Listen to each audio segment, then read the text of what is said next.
Welcome, everyone, to the React Native Show podcast, brought to you by Callstack, a total software engineering consultancy. This is the Coffee Talk, and I am your host, Kuba Urban. And today, we will talk about the transition from developer to a manager, tech lead, CEO, and all options above that, right? So I will not be doing it alone today. You can probably see I have one guest here, and the other one is waiting there behind the camera for me, for you probably on the screen. So why don't you go ahead and introduce yourself? Okay, so that's my part. Yes. Yeah, I'm Adam Trzciński, also known as Adamos in Callstack. Been here for, I don't know, actually, Jakub, 7 years, I think. Long time. So, yeah, long time in Callstack.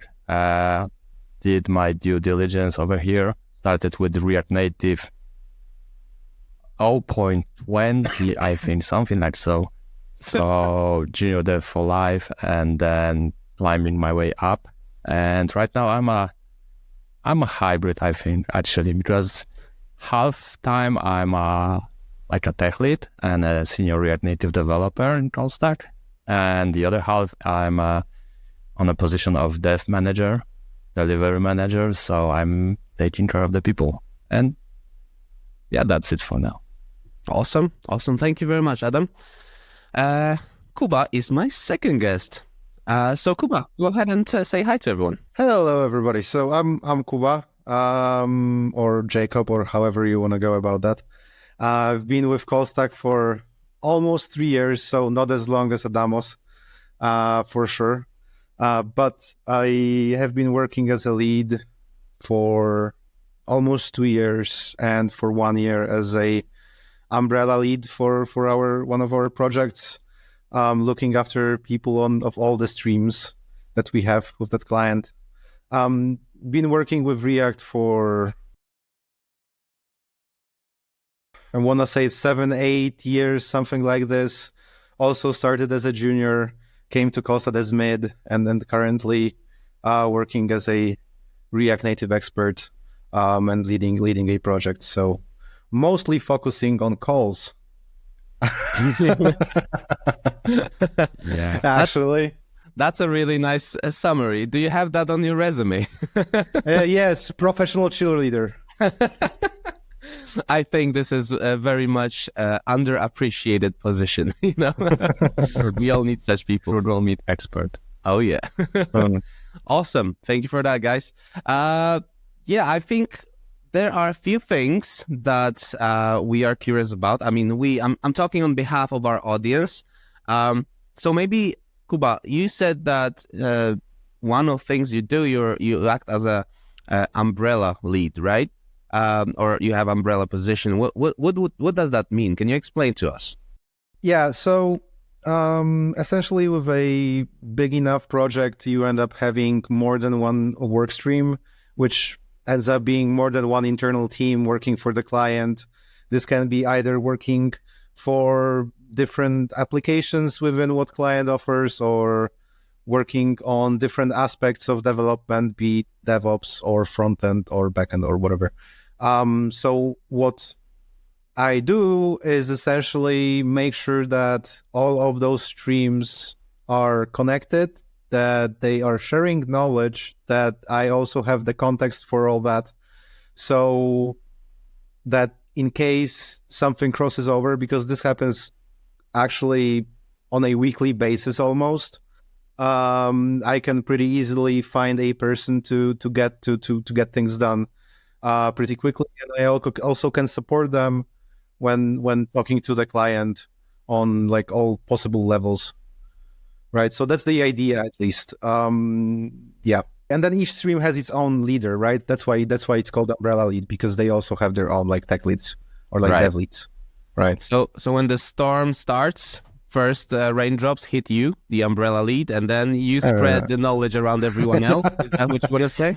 Sure. Yes, I am the fan. It's not that bad, actually. I feel like there's a lot. It's more about making sure that, the storm, that we have a big enough umbrella, right? Yeah, that the storm doesn't necessarily hit. Right. Okay, that's a nice summary of that. All right, really cool. And Adam, question to you. You said that you act as a dev manager. Yeah. This is also something that people might not be familiar with. What's that? What do you do? Yeah, that's a tricky question, and that's actually a question that I'm still trying to answer. Okay. For myself as well. Mm-hmm. What's that? It's like a hybrid, I would say. We have HRBPs in our company, as you know, right? So HR business partner, and those lovely ladies are responsible for the well-being of employees here in Callstack. And then there is also a role of a dev manager, and it's quite similar, I would say, like taking care of the well-being of a developers. In my case, it's dev manager, so developers only. Taking care of the well-being of those guys and ladies in different aspects, like assigning them to a good project, or maybe switching different project. Or as in Kuba's scenario, he has different lanes in one project, so maybe switching lanes, switching assignments, etc., etc. One have to keep in mind that we spend almost half of our life in working, right? So it will be good thing to have if we enjoy this work, at least a bit. Yeah, right. So that's my job, to try to make this work enjoyable, to try and give us satisfaction about doing one's job. Okay. Yeah, that's that. All right. So quick follow-up to that. Mm-hmm. Do you think that person with non-technical background could do the job you're doing well enough as a dev manager, not as just a manager? You know what I mean? I don't like this kind of questions, because like, what do you mean technical experience? Like, working in HR is a technical, in my opinion. Okay. Like this, it's not a technology, but it's like, and not a developer as well, but it's a kind of knowledge. You have to have right technology, right backup, right studies. Yeah. Right. But yeah, getting to your question, I would say not necessarily, because I have to know what I'm talking about. With each developer, I have to know which particular problem they're struggling with. Maybe this is a bad choice of a technology. Like, for example, one is keen to learn iOS, Swift UI, etc., etc., and the person will be placed in a, I don't know, TV project, right? Yeah. So we can imagine that I, as a manager, should have the knowledge should know what I'm talking about. Yeah. Right. Okay. And find a good fit to a person, to a developer, right? Because it's like giving advice on buying a car from a person who never got a driving license, right? Yeah. Maybe something like so. Yeah, maybe you've seen good reviews, but have you ever tried it? You don't know that, right? All right, awesome. Red cars are the best ones, right? The fastest one. What are your shoes? Yep. All right, cool. So I think this is a great place where we can start asking questions like, how did you actually end up being in this position? And maybe to let you breathe a little, Kuba will start with this one. Well, it's a tricky one. The truth is, I can't shut up, so that's probably why. Usually, I ended up being the person who would voice concerns about things that can potentially not work out, or things that just are blatantly impossible, because everybody who's probably listening has been on a project, so I imagine that we all have a bit of a context of things don't always work out, or are not always planned properly, or some requirements are sometimes missing. So there's usually a lot of issues, and I feel like it is important to voice those, to make sure that they are heard. And I guess that's how I got kind of picked up as a person who has the well-being of the team and the project on their mind, I think, a lot. Because end of the day, for me, it's essentially making sure that the team is has the best possible environment to do what they need to do. Yeah. So as long as the team is happy, I'm doing my job well, and that's my benchmark, right? Like, there are other things like risk management and so on. But end of the day, if the team is happy, like it's good. All right, cool. And was it the path you were looking towards taking, or was it just given to you and you were like, that sounds reasonable, I should take it? I never really liked responsibility, so not necessarily something that I was super planning on. Right. But it turns out that it so happens that I'm pretty good at those things. So it happened kind of naturally. And end of the day, I think I do embrace the fact that I'm quite happy where I am. So it's not like I'm super stressed all the time. It's just I needed to find a way to find a balance and manage those things. But I wouldn't necessarily say, because I don't like thinking that everybody has to become a manager at some point because that's a natural way of going, or a lead. I don't necessarily think that. I think that there are ways to, thrive if you want to just stay a person who works on the code and is super technical. That is absolutely fine. But just based on the skill sets, if that's something that you can do, I think giving it a try is always a good idea. I like that part where you said that you don't think this is necessarily the right path you need to take, right, as a developer, because I feel like many people, when they start working, especially like juniors, mids, they see everywhere around them that maybe like, tech leads in their companies, dev managers and other people like that. They also started as juniors and they were also coding. It's not like they come from management background. They were also coding and they end up in this position. So it feels like this is what I should do, right? My older colleagues are doing this. I should do this too. So I like that you said that you don't have to. This is a choice. You can stay an expert on the code. You don't have to be managing. It's an option, right? I will add though that because thinking about it like realistically, right? Let's say you do that, you probably end up going down the path of some OSS community stuff. If you have a library, you will likely have to do similar things on a smaller scale anyway. Okay. Right. So it's hard to run away from some managing responsibilities at some level, I think, but it's not necessarily something you have to do all the time, right? Yeah, totally. Adam, what about you? What's your story? How did you get up in here? You invited me.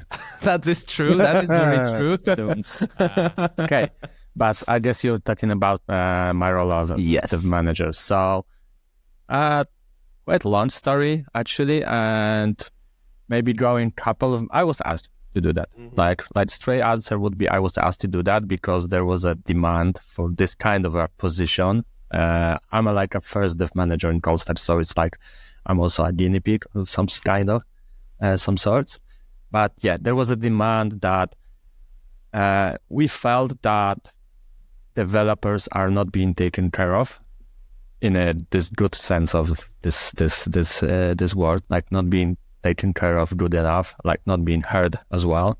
So there was a notion of creating some kind of a role that will combine HR-ish responsibilities, like taking care of the people, listening to them and talking to them, especially talking to them and listening to them, with some kind of a tech background, technical knowledge, and like overall experience in different scenarios as well.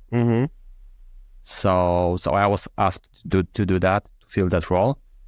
My previous experience was being a mentor in Callstack as well, because we have this mentoring program that we have domains and each domain have a mentor. So I was a part of this domain, one of the domains, and I was being a mentor for some kind of a time. I guess I passed the exam. If there was an exam, so I guess I passed that. And yeah, that's the story, I think.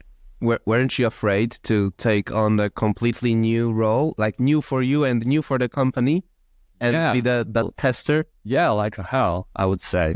It's like first a guinea pig, right? So for a long time we debated what are the roles, what are the responsibilities of such kind of a role, what can I do, what are my prerogatives.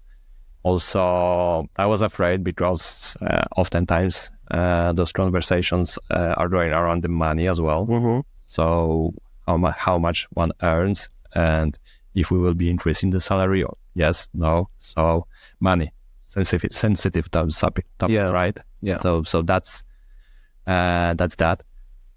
But yeah, I was also excited, I would say. Excited because I like working with people. I love working with people. I think even more than working with code. Okay. So that's a plus. I had a shift in my head about my destination as well, like professional destination, because just as Kuba said, there is like some kind of a notion of a natural growth of a developer, like junior, mid, senior, expert, blah, blah, blah, ninja, you name it, right? And you never see them though. Yes. And then what next, right? So you can be a tech lead, you can be an umbrella lead, or maybe switch a bit to be I don't know, project manager, PM, product owner, etc. Or maybe like work with people more. Yeah. That was a good opportunity for me, I guess. Awesome. So it was like especially created for you, almost, you can say, because it just suits you so well. Yeah, I would say so, that it aligned with my my shift in my notion of my growth, my my career path. Yeah. So it's really interesting aspect to notice, like both of you in a different way, you were kind of showing your skills that are not just coding. Like, as you said, you were very vocal about stuff that is bad and needs to be done well. You are a very people person and also technical, that when you combine it, it's kind of a dev manager, right? Right I there. think so, yeah. And then you hit to write it down to understand that, yeah, this is me. Yeah, maybe Yeah. That's pretty awesome, to be honest. So yeah, tip for everyone listening: if you do what you like doing, somebody will probably notice that. If they don't, you're in the wrong place. Change it. Yeah, absolutely, yes. Yeah. All right. Awesome. So now we know how you ended up in this position. Let's talk about what this position actually is. So day-to-day responsibilities, right? If I wanna jump in your shoes, Adam, what do I have to prepare for on this lovely Monday day? A lot of water, coffee, good chair, or maybe standing desk, and be prepared for sometimes 5 to 10 meetings per day. So a lot of talking, definitely no coding. So that's in short, yeah. Okay, but how much would you say you still code? Maybe on a monthly basis, it's probably easier to estimate. Do you even code still? Hey, Okay, maybe? all right. Yeah, maybe a day. And then private time. If I want to learn something like, I don't know, Jetpack Compose with UI, something. Right. Which I think is important if you still want to stay on top of the game. Yes, I would like to know what developers are talking to me. Yeah. Actually, just know. Maybe not be an expert. Definitely not being an expert, but know what they struggle with. Mm-hmm. So yeah. All right. And not a lot of project work. I think I will be a blocker at this point because I have other responsibilities. My calendar is like a Swiss cheese. So if I would take up a task on a Jira, I would block the task and not speed up the solution of it, of the problem. I believe you, because I was trying to find a slot for this for this recording. It wasn't easy. Yeah, but here we are. Yeah, it is what it is. It is what it is. Yeah. Exactly. Yeah, it is what But it in a is. nutshell, a lot of meetings like planning, thinking about improvements of different frameworks that we have, improvements of approaches that we use, like, I don't know, working on a competency map, and so on and so forth. Okay, so it's not only that you are talking to developers, you're also preparing, let's say, tools and environment for them to thrive, basically. Yeah, right? yeah. It's not like I'm just a chit chatter. That's one of the responsibilities. Yeah, to once in a while have a catch up with a given person and just have like a half an hour conversation. What's up? What's going on? Can I help you with something, etc., etc. But on the backstage, we do other things, like, as I said, like working on the frameworks, trying to find new tools or improved the tools that we're using, right? Mm-hmm. So your goal with this kind of research work is, again, to boost the well-being of developers specifically, or you also focus on the company's priorities that they are set? Company as well, like productivity, let's say, clarity of some kind of frameworks, clarity of approaches. We have upskilling days, so we also talk about what we want to have on upskilling days and find right people to do it.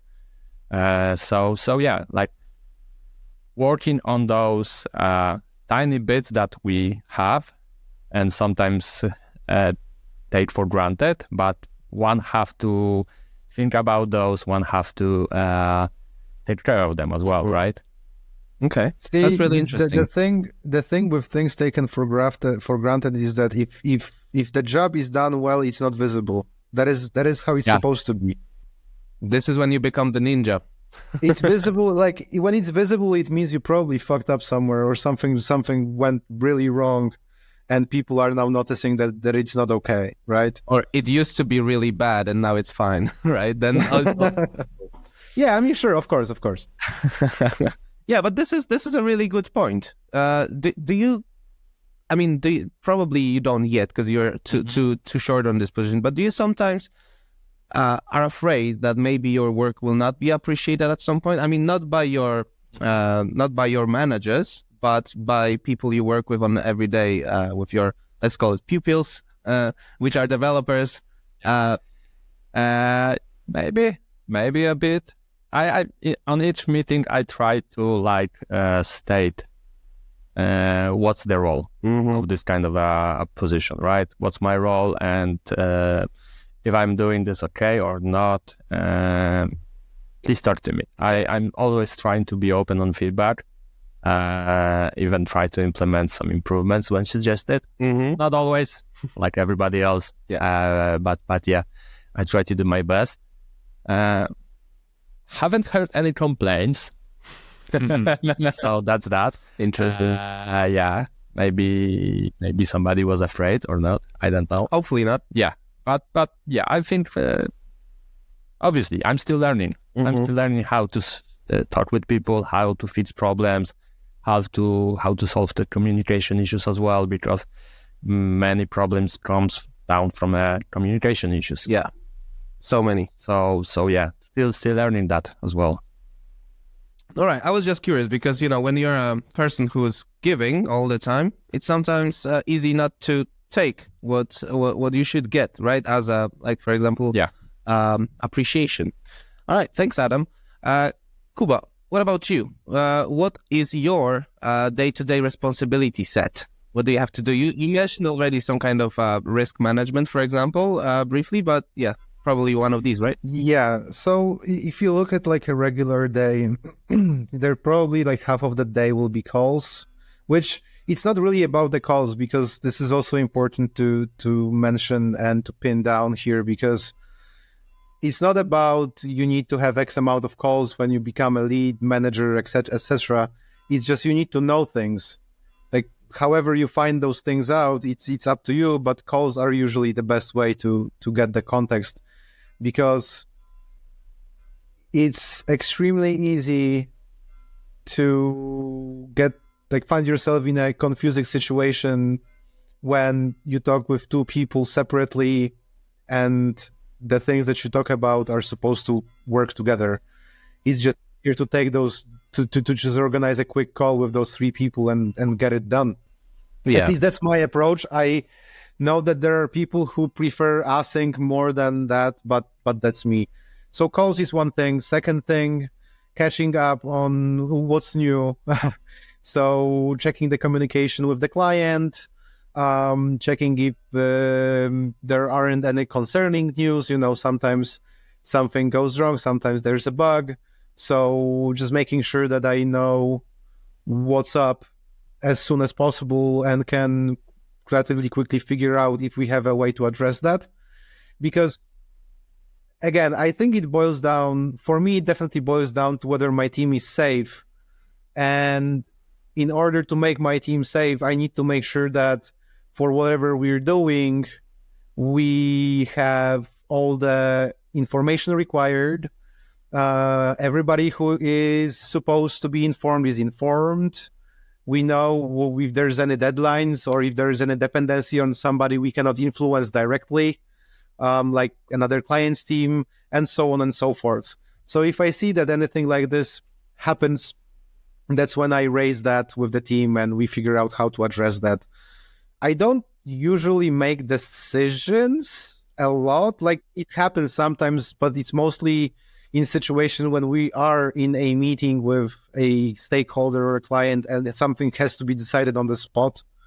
And that's kind of the, I think, bigger, let's say, stressful bit of having the responsibility. But it happens rarely enough that it's really a blip and it's not really a problem. And just making sure that you're always like in sync with your team assures you as well that when you're making a decision, you're technically not making the decision alone, because you've already talked about that. So catching up, doing that comes to risk management as well.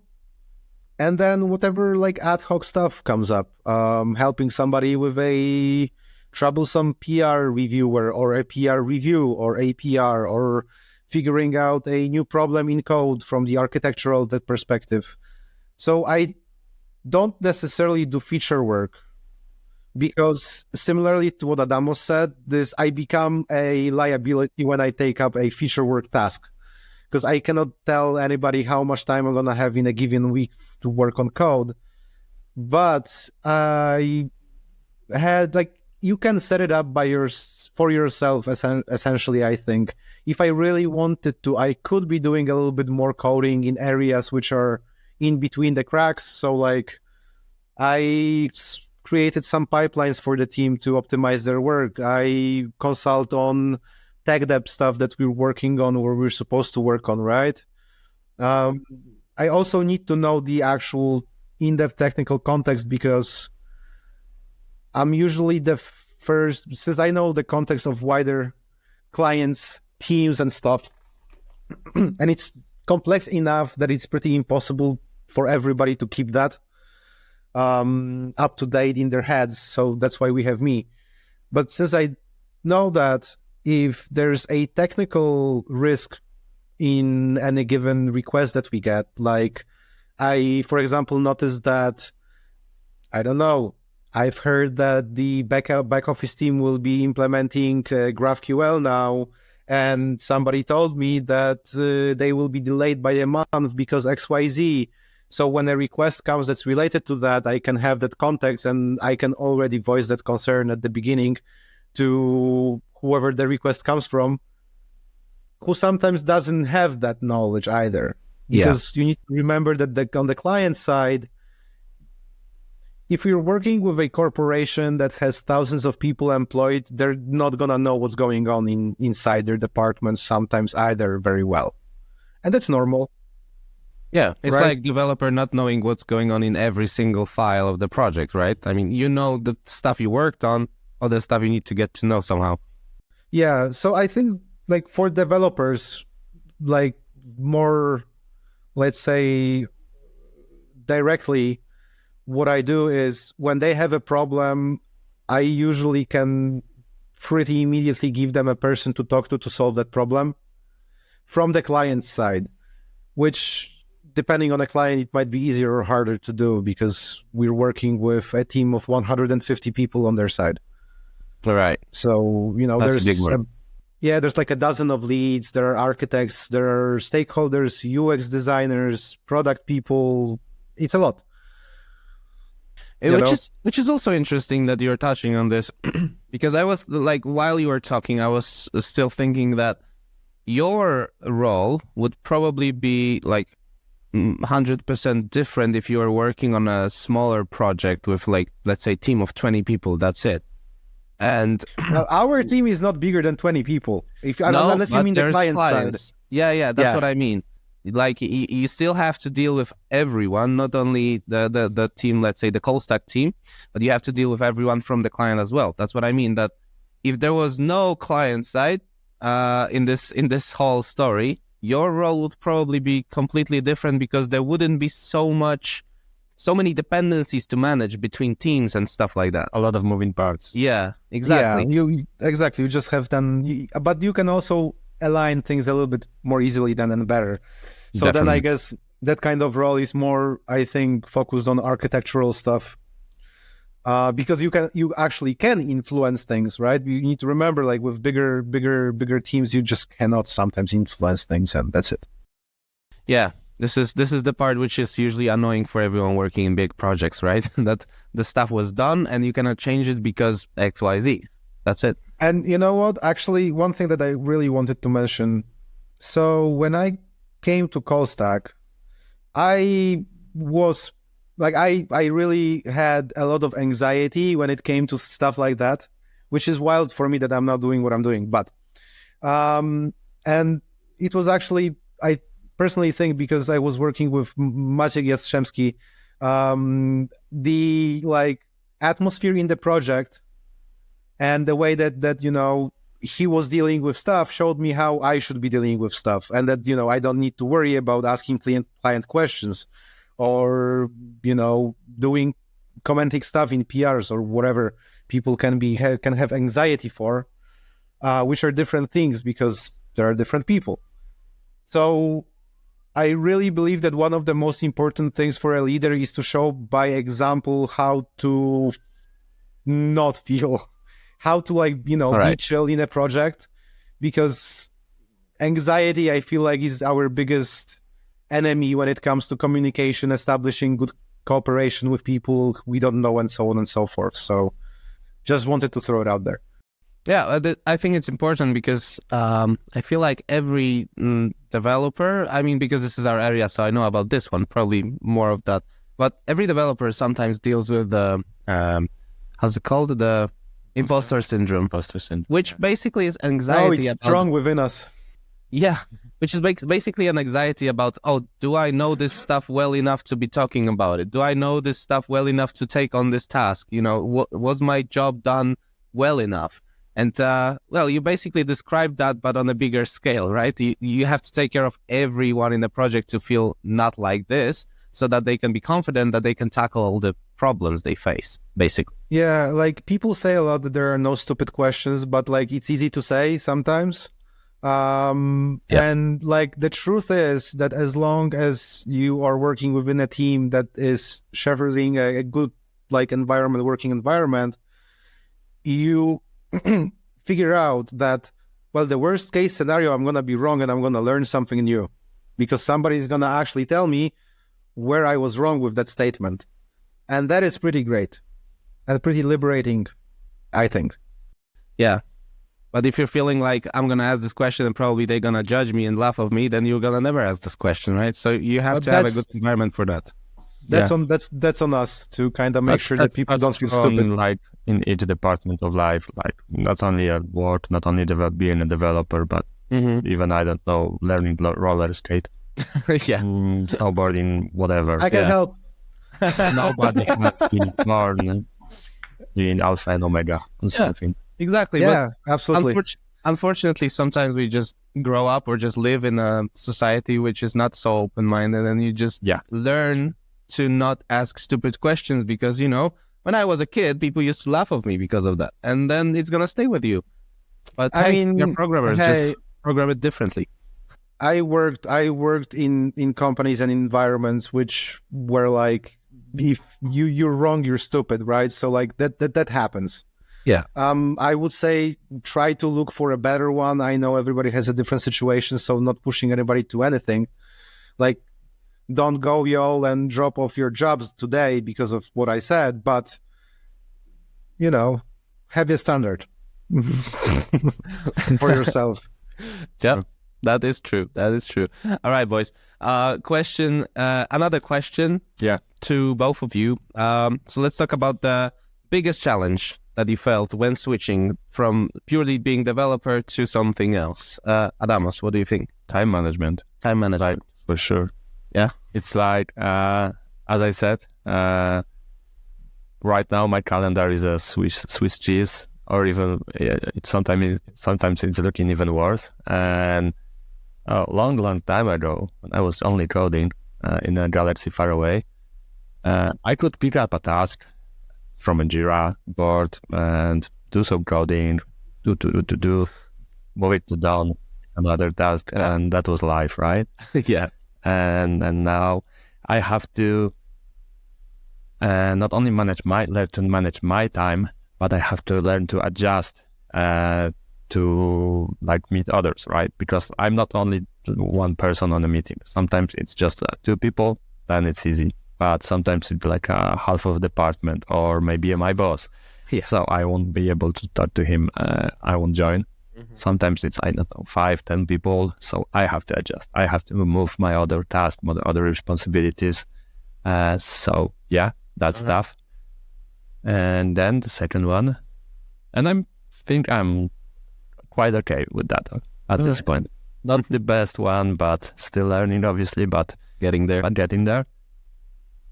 The second one would be to actually talk to people and listen to them.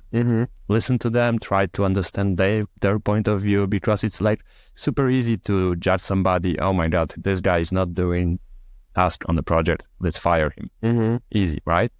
Maybe ask why. Try to ask why. Try to understand the issues. Try to talk with that people and find a resolution of a conflict. Find a solution to the problem, right? So talking with people, trying to understand their point of view, and resolving conflicts sometimes as well.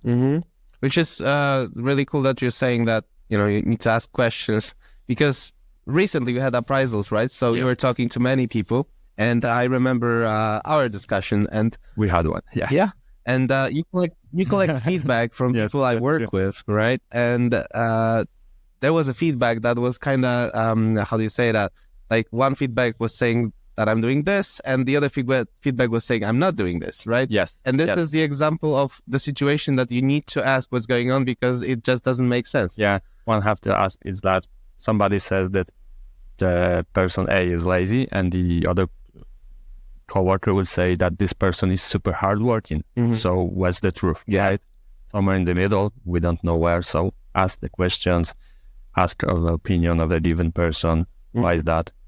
What's behind this situation? Behind this point of view, etc. Yeah, exactly. Awesome. What about Yeah, you, Kuba? I do happen to think that it kind of boils down to understanding people with any kind of leadership management role.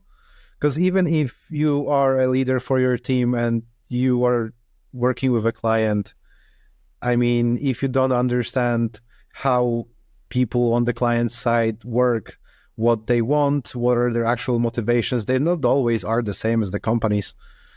That gives you the knowledge to actually make things happen. Because I might be a hot take. I deeply believe that people don't usually try to, screw you over. I just think that sometimes you have some conflicts of interest. Yeah. Is more of a situation.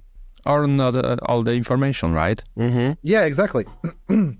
Exactly. So dealing with people, but do you think it was tough for you even when you were just coding, or do you feel like you had that in you, but you had to push it out and appreciate that you're good at it? So I'm a weird person in that way, because I'm more of an introvert in general, personally, in a personal life. But I also happen to be after finishing language studies, I was studying Japanese studies for 5 years. So I have a lot of cross-cultural experience, stuff like that. So I am usually pretty good with people. I'm pretty damn good at understanding people as well, and figuring out, empathetically what they kind of are going for, what they need, what was going on, what's the vibe. So that was mostly fine for me. What was the hardest for me, I think, was actually dealing with. Okay, as with every situation, there sometimes will be people who will be unreasonable and will give you feedback which you should not have been given. There are sometimes people who are angry. They sometimes have a bad day. maybe something else happened. Maybe they have a headache. God knows what's going on, right? So I had a problem with a little bit of a problem with being super chill and not letting my anxiety really billow up inside me whenever there would be some more heated situation on a call. My way of dealing with that is just not let that happen. But also, I will say that respect your PM, because if you have a good working relationship with your PM, with your PO, with your BA, whoever you have, because those are the people who are there to help you and your team, you can actually it doesn't feel like the responsibility is fully on you. If the team is working well, if everything is discussed with everybody, I feel like we all feel like that the responsibility is on us if something goes wrong. Yeah. And we talk about things like don't be afraid to say, hey, what are we gonna do if this thing blows up? Because hey, it can. Somebody needs to ask this question. Yeah, let's just talk about it, because like we're not assuming. But hey, I might break my hand tomorrow and might not be able to code, and what then? So like just being open made it way easier. But I do deal with anxiety, so people shouting at me during a call because XYZ is not necessarily something I deal with very well. And you're still doing your job pretty good. So yeah, listen to this guy. Thank you. All right, guys. Unfortunately, we are running out of time, so we will be wrapping it up. But just maybe you have like 1 or 2 words, each of you, on like a general tip. If you are transitioning from dev to manager to lead, what's the tip? What would you tell yourself a year ago, let's say, or 2 years ago, that if you knew that you're coming this way? Try to be more open-minded. Never mind the code, never mind the technologies, because we have like React, Redux, Mobix, whatever, blah, blah, blah. The all that jazz. Learn that, obviously, right? But learn how to deal with people. Learn how to talk with people. Learn how to resolve conflicts. Learn how to listen to the people. And what Kuba said, be empathetic as well. Yeah. Because if you try to figure out what the other person really wants, not what they are talking about, but what they really wants and needs, that could be a game changer for you. Because then you can have a conversation with people as well, right? So learn how to deal with people and not be stressful about it. And in this, when the time comes, take responsibilities on your shoulders as well. Cool. Yeah, admit. Don't feel worried if you need to admit that you don't know something. Yeah, totally. That's for sure. Like you being a leader doesn't mean that you need to know everything. Like it's fine if you don't know that. Yeah. So yeah, be open and talk with people. Yeah, I remember my first boss when I was like managing. Oh my God, long time ago, construction workers. Okay. And he told to me that I don't need to know everything. I just need to know either how to learn this particular thing or who to ask. Right? That's awesome. And this is something I wanted to add at the end, that if you're giving an opportunity like this and you feel like, oh, I don't know how to time management or anything, ask. Be open about it and say your concerns. And basically, you're gonna be good, right? You're gonna deal 100%. With it. Yeah. I have an internal workshop about time management with our continuous improvement guy, and it paid up. Awesome. So, yeah, and find good people who can help you. Yeah, there you go. All right, awesome. Boys, thank you very much. It was lovely to have you on the show. I hope that you had a good time, and I hope our audience can learn something and maybe get inspired after this. So, thank you very much, guys. Yeah, much obliged. Thanks for having me. Thanks for having me as well. Cheers. Cheers. Bye-bye. See you.